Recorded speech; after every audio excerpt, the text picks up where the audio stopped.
We are going to solve with the exercise questions, chapter 3rd, atoms and molecules. First question is a 0.4 gram sample of compound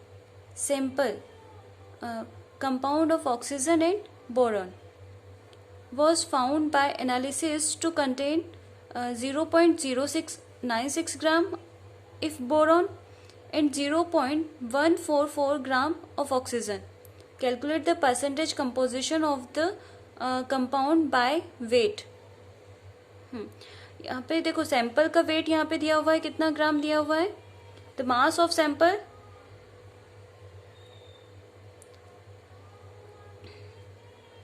अच्छा question को थोड़ा सा समझ लो.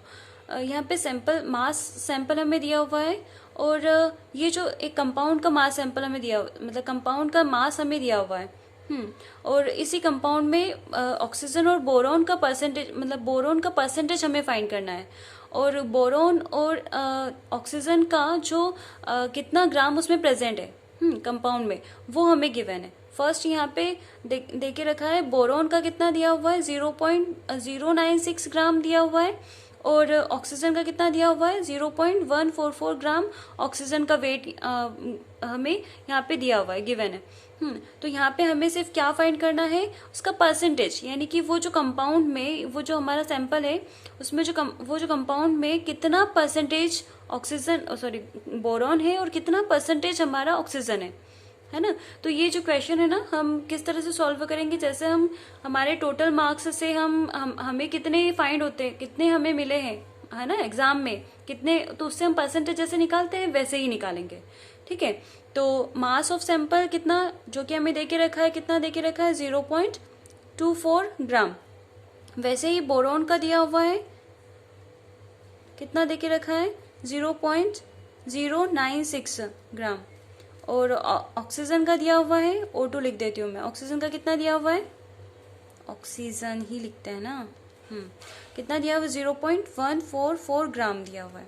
तो अब हम इसमें कैसे फाइंड करेंगे हम, तो सिंपल सा हमारे पास में जो डेफिनेशन पार्ट हम कहे तो percentage of boron bye weight in the compound,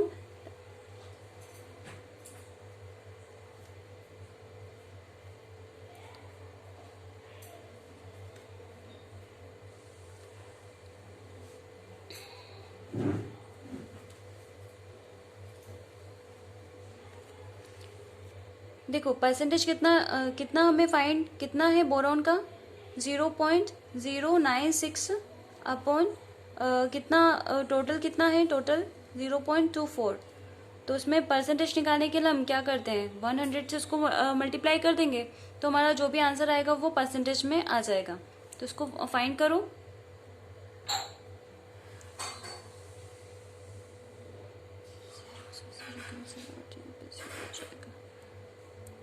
24, 12 से मल्टीप्लाई करो, 12 2 सा 24 और 12 8 सा अगेन यहाँ पे 20 आएगा. फिर 8 से इसको मल्टीप्लाई करेंगे तो कितना आएगा, आपका 0 से 0 कैंसिल आउट हो गया. अब 2 से 4 आया, ठीक है, 4, और यहाँ पे कितना प्रेजेंट है, तो यहाँ पे 40 आ जाएगा, 40%. क्या निकला आपका, बोरॉन का परसेंटेज निकला. ठीक है. एज सिमिलर हमें किसका निकालना पड़ेगा, ऑक्सीजन का. तो ऑक्सीजन का कितना गिवन है, इस क्वेश्चन को यहाँ पे आगे सॉल्व कर लेते हैं. एज सिमिलर आगे करते हैं, percentage of oxygen by weight in the compound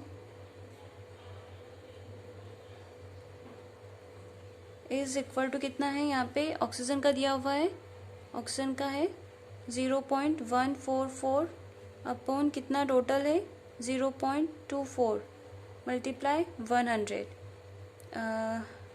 ये डेसिमल हटाएंगे तो यहाँ पर ऊपर नीचे की तरफ 0 लगेगा, 0 से 0 कैंसिल आउट. अगेन यहाँ पे 12 से मल्टीप्लाई करो, 12 2 ज़ा और 12 ज़ा, है ना, 144. अब 2 6 ज़ा, यानी कि 60% आपका कितना आया, 60% आपका किसका वेट आया, ऑक्सीजन का वेट परसेंटेज आया. ठीक है. तो ये हमारा क्वेश्चन सॉल्व हुआ. सेकंड क्वेश्चन की तरफ बढ़ते हैं. Second question, when 3 gram of carbon is burned in 8 gram of oxygen, 11 gram carbon dioxide is produced. What mass of carbon dioxide will be formed when 3 gram of carbon is burned in 50 gram of oxygen? Which law chemical combination will govern your answer? यहाँ पे देखो, ये जो एक question है, first आप question जब solve करोगे तो उसका भी कुछ ना कुछ मार्क्स आपका इंक्लूड रहेगा, प्लस हाँ उसमें जो मार्क्स में एक रहेगा आपका सिर्फ केमिकल कॉम्बिनेशन वाला है कि ये कौन सा केमिकल कॉम्बिनेशन यहाँ पे फॉलो हो रहा है. हमने लॉ ऑफ केमिकल कॉम्बिनेशन पढ़े थे, जिसमें आपके पास में थे फर्स्ट लॉ था आपका law of conservation of mass, second law था लॉ ऑफ कांस्टेंट प्रोपोर्शन. ये दो ही लॉ हमने पढ़े थे. ठीक है, तो यहाँ पर हम देख रहे हैं कि कार्बन बर्न हो रहा है किसमें, ऑक्सीजन के साथ में. तो यहाँ पे कार्बन प्लस ऑक्सीजन, या फिर हम इसको सिंपल सी फॉर्म में वैसे भी लिख सकते हैं, यानी कि carbon burn with oxygen it's form CO2, है ना, कार्बन डाइऑक्साइड फॉर्म हो रहा है. तो यहाँ पे इसका कितना परसेंटेज दिया हुआ, कितना ग्राम ले रहा है यहाँ पे 3 ग्राम, और ये लिया आप लोगों ने 8 ग्राम. ठीक है, और ये कितना फॉर्म कर रहा है, 11 ग्राम फॉर्म कर रहा है. ठीक है, तो यहाँ पे हम सेकंड क्वेश्चन इसने दिया है, what mass of carbon dioxide will be formed, यानी कि सेकंड स्टेप में से ये फर्स्ट स्टेप है. सेकंड स्टेप में क्या बोल रहा है ये कि 3 ग्राम कितना कार्बन अगर लेंगे burn in 50 gram of oxygen में, है ना, इसमें ऑक्सीजन में बर्न करेंगे तो हमारा क्या प्रोड्यूस होगा. ठीक है, तो प्रोड्यूस कितना ग्राम होगा, कार्बन डाइऑक्साइड कितना ग्राम हमें प्रोड्यूस होगा. तो ऑब्वियसली ये जो चीजें हम देखते हैं ना, यानी कि हमने यहाँ पे सिंपल सी चीज है कि कार्बन इट्स किसके साथ, ऑक्सीजन के साथ में रिएक्शन कर रहा है और क्या फॉर्म कर रहा है, कार्बन डाइऑक्साइड फॉर्म कर रहा है. तो ये एग्जैक्टली किसके ऊपर, हमारा जो सेकेंड लॉ हमने पढ़ा था, लॉ ऑफ कांस्टेंट प्रोपोर्शन. यहाँ पे लॉ ऑफ कांस्टेंट प्रोपोर्शन को ये फॉलो करेगा. यानी कि देखो हमारा जो प्रोडक्ट जो फॉर्म हो रहा है वो क्या है, कार्बन डाइऑक्साइड ही है. ऐसा तो नहीं है ना कि यहाँ पे अदर कंपोजिशन फॉर्म हो रहा है.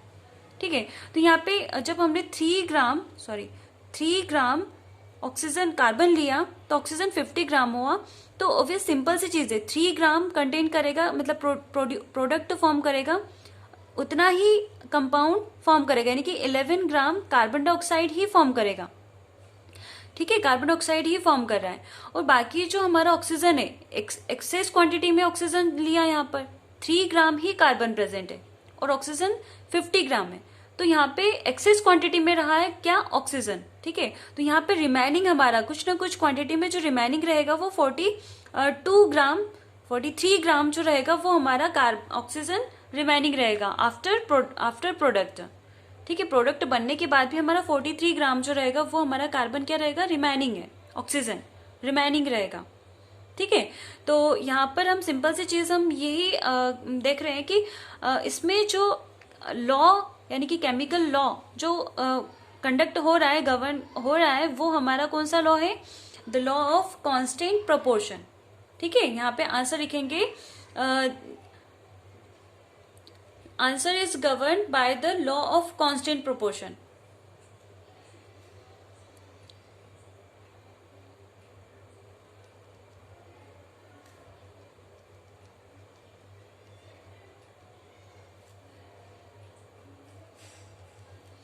will constant proportion.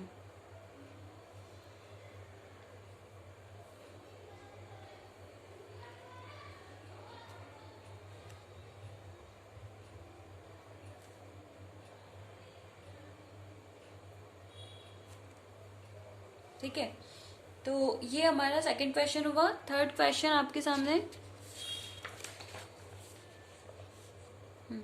What are the polyatomic ions, give an example. तो पॉलीएटॉमिक आयंस एग्जैक्टली देखिए तो give an example. Polyatomic ion is a group of atom carrying a charge. Polyatomic ion जो होते हैं वो ग्रुप ऑफ एटम होते हैं. देखो एग्जाम्पल से आपको समझ में आएगा. जो अमोनियम है ना, अमोनियम NH4 पॉजिटिव आयन है. ऐसे ही नाइट्रेट NO3 नेगेटिव आयन है. और ये OH यानी कि हाइड्रोक्साइड है ना, hydroxide ion, this is also negative charge. ये पॉजिटिव चार्ज बियर कर रहा है, ये नेगेटिव चार्ज, और this is also negative charge. ये हमने पॉलीएटॉमिक आयन, यहाँ पे एक टेबल हमने देखी थी, आपके पेज नंबर रेफरेंस बुक 37 में दिया हुआ है ये टेबल। तो आप वहाँ पे चेक कर लेना। तो यहाँ पे एक पॉली एटॉमिक आयंस करके था, तो मैंने आपको ये तो हमने मतलब वैलेंसी निकालनी यहाँ पे दिखाई थी आप लोगों को उस चैप्टर में, ठीक है। बट यहाँ पे ये जो आपका पॉली एटॉमिक था, इसकी वैलेंसी मैंने एज इट इज याद करने के लिए आप लोगों को बोला था, ठीक है। तो ये जो हमारा जो एटम है ये क्या है, पॉली एटॉमिक आयंस है। सॉरी, ये जो आयंस है ये क्या है, पॉली एटॉमिक आयंस है। पॉली एटॉमिक आयंस मतलब कि क्या हुआ, poly atomic ions group of atom, है ना। तो ये ग्रुप ऑफ एटम यानी कि ये जो एटम है यहाँ पर, ये जो आयंस है पॉली एटॉमिक है, यहाँ पे नाइट्रोजन भी प्रेजेंट है और हाइड्रोजन के कितने एटम है यहाँ पर, हाइड्रोजन के 4 एटम है, ठीक है। और वैसे ही देखो नाइट्रोजन का एक एटम है, यहाँ पे 3 एटम है, किसके, ऑक्सीजन के। वैसे ही यहाँ पर ऑक्सीजन का एक एटम है और हाइड्रोजन का एक एटम है, यानी कि पॉली एटॉमिक हुआ, ठीक है। और ये जो पॉली एटॉमिक है प्लस इसके साथ में ये कुछ चार्ज भी बियर कर रहे हैं, है ना। तो सिंपली फॉर्म में चार्ज बियर नहीं करते हैं, ठीक है। और यहाँ पे पॉली एटॉमिक आयंस की बात कर रहा है, तो ये कुछ ना कुछ पॉजिटिव चार्ज या फिर नेगेटिव चार्ज को भी बियर करेगा, ठीक है। तो ये एक डेफिनेशन है, आप इसको कंप्लीट कर लेना।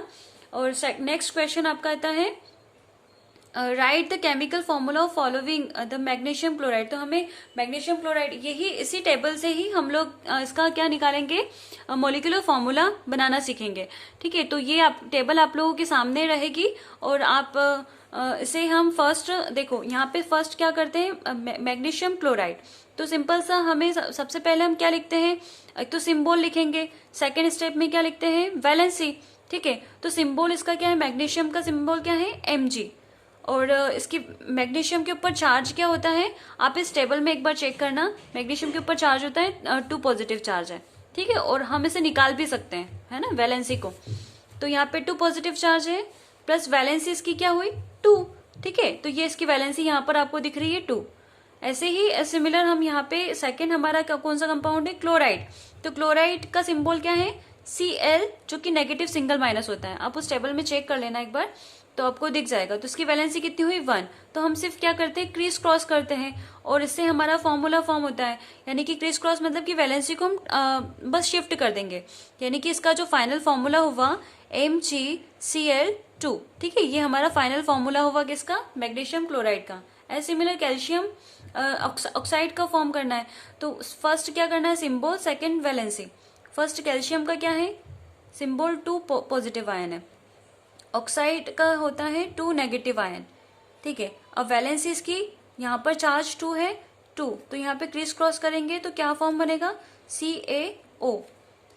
कॉपर नाइट्रेट, कॉपर नाइट्रेट का देखते हैं, तो कॉपर का सिंबल क्या है, और वैलेंसी, कॉपर का सिंबल होता है Cu।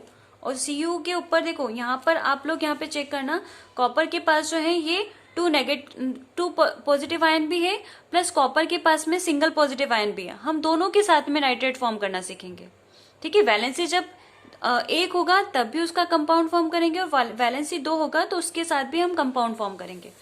तो फर्स्ट वैलेंसी में ले रही हूँ कॉपर की वैलेंसी सिंगल, मतलब कि सिंगल पॉजिटिव आयन, ठीक है। इसके साथ हम कंपाउंड फॉर्म करें, तो नाइट्रेट का है NO3, है ना, NO3 माइनस, ठीक है। तो NO3 माइनस आयन होता है किसका, नाइट्रेट का। तो इसकी वैलेंसी कितनी है, 1, इसकी वैलेंसी भी 1 है। तो क्रीज क्रॉस करेंगे तो ये एक दूसरे को कैंसल आउट कर देंगे, यानी कि जो हमारा फाइनल फॉर्मूला बन के आया कॉपर नाइट्रेट का, CuNO3, है ना, NO3, ये हमारा किसका फॉर्मूला बन के आया है, कॉपर नाइट्रेट। अब यहाँ पर आपको इस तरह से आपको ये एग्जाम्पल दिया जाएगा, कैसे, आपको आई थिंक दिख नहीं रहा है ये, सॉरी, अब ठीक है, वैलेंसी कैंसल आउट हुआ और ये हमारा फाइनल प्रोडक्ट।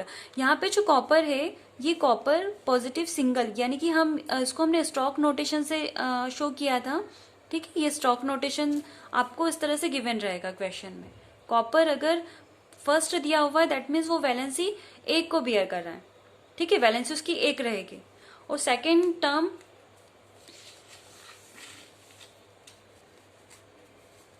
टर्म हम ये देखेंगे कि कॉपर जब सेकेंड स्टॉक नोटेशन को बियर करेगा तब हमारा क्या फॉर्मूला बन के आएगा, वही सिंपल सा सिंबल और वैलेंसी लिखेंगे कॉपर की वैलेंसी यहाँ पे 2 पॉजिटिव है, ठीक है, यहाँ पे इस तरह का दिया हुआ रहेगा तो 2 पॉजिटिव रहेगा, प्लस नाइट्रेट NO3 माइनस, ठीक है।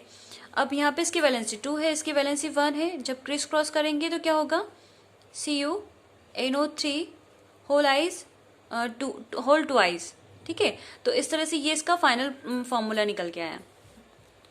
नेक्स्ट हम देखते हैं एल्यूमिनियम क्लोराइड, वही सिंबल वैलेंसी एल्यूमिनियम की लिखेंगे 3 पॉजिटिव, और इसकी होती है वैलेंसी भी 3 रहेगी, क्लोराइड -1 रहेगा, सिंगल 1, क्रिस क्रॉस करेंगे तो AlCl3 इसका फॉर्मूला बन के आएगा। कैल्शियम कार्बोनेट, कैल्शियम का सिंबल और कार्बोनेट सिंबल वैलेंसी, कैल्शियम का होता है Ca 2 पॉजिटिव और वैलेंसी होती है उसकी 2, कार्बोनेट CO3 2 माइनस, इसकी वैलेंसी 2, तो यहाँ पे 2 से 2 कैंसिल आउट हो जाएगा, जो क्रिस क्रॉस करेंगे तो CaCO3 इसका फाइनल फॉर्मूला निकल के आया, ठीक है, कैल्शियम कार्बोनेट का। नेक्स्ट क्वेश्चन आपके सामने है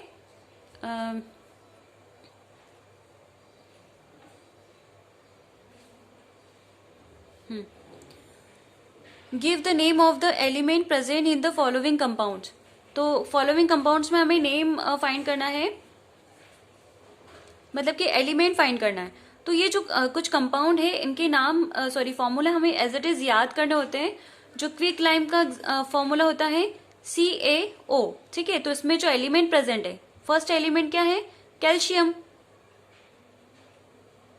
और सेकेंड एलिमेंट क्या है, ऑक्सीजन।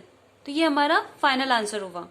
ऐसे ही हाइड्रोजन ब्रोमाइड, तो इसमें क्या है, एक हाइड्रोजन प्रेजेंट है और एक ब्रोमीन प्रेजेंट है, ब्रोमाइन, है ना। तो हाइड्रोजन सेकेंड, ब्रोमाइन, ठीक है, सही लिखा ना। बेकिंग पाउडर, है ना, बेकिंग पाउडर का फॉर्मूला होता है, और बेकिंग पाउडर का एक और नाम भी है जो आपके सामने है, सोडियम बाइकार्बोनेट। तो बेकिंग पाउडर का फॉर्मूला आप लोगों को याद रखना होगा NaHCO3, ठीक है। तो यहाँ पे सोडियम भी प्रेजेंट है, हाइड्रोजन भी प्रेजेंट है, और कार्बन और ऑक्सीजन भी प्रेजेंट है, ठीक है। तो यहाँ पे लिखेंगे sodium, hydrogen, carbon, and last element is oxygen. कितनी क्वांटिटी में है वो भी हमें याद होना चाहिए ना, दिखना चाहिए, समझ में आना चाहिए। यहाँ पे ऑक्सीजन कितना है, 3 है, ठीक है। तो बस हमें यहाँ पे एलिमेंट का नाम पूछा है तो बस एलिमेंट बताना है, और कितनी क्वांटिटी में पूछा है तो वो हमें फिर हम नेक्स्ट क्वेश्चन जब भी आता है तब हम उसे वैसे ही सॉल्व करेंगे। पोटेशियम सल्फेट, पोटेशियम सल्फेट का क्या फॉर्मूला है, KSO4, ठीक है।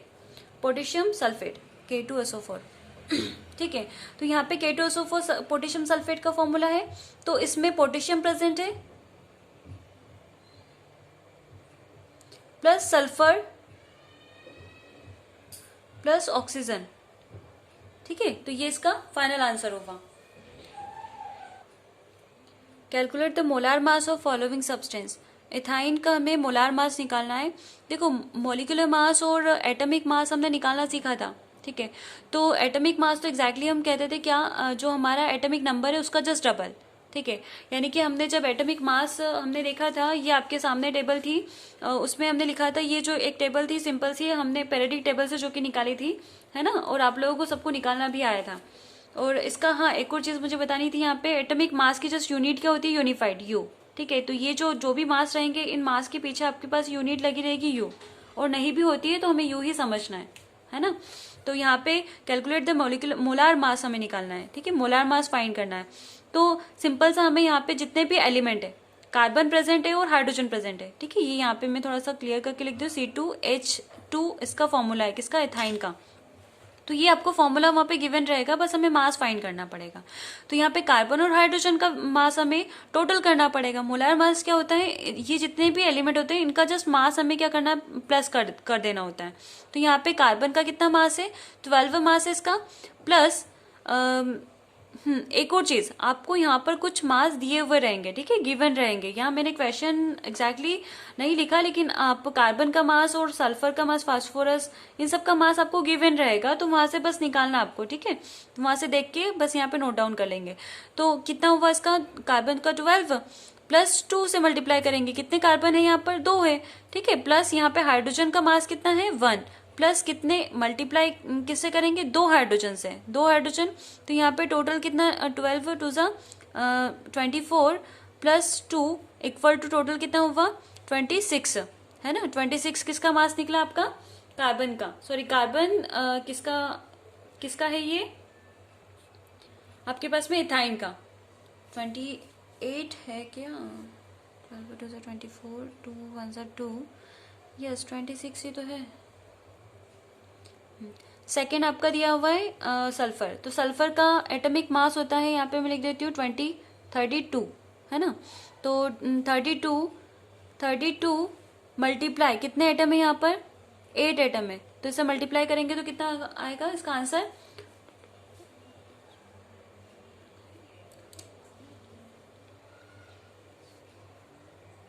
इसका आएगा 52, ठीक है, इतना ग्राम, ये भी ग्राम में आया, ठीक है। मोलार मास जब भी लिखते हैं तो वो ग्राम में आता है, यानी कि यूनिफाइड मास से यू से हमारी जो यूनिट किस में, ग्राम में कन्वर्ट होगी। मोलार मास पूछा है तो पीछे यूनिट हम लगाएंगे ग्राम।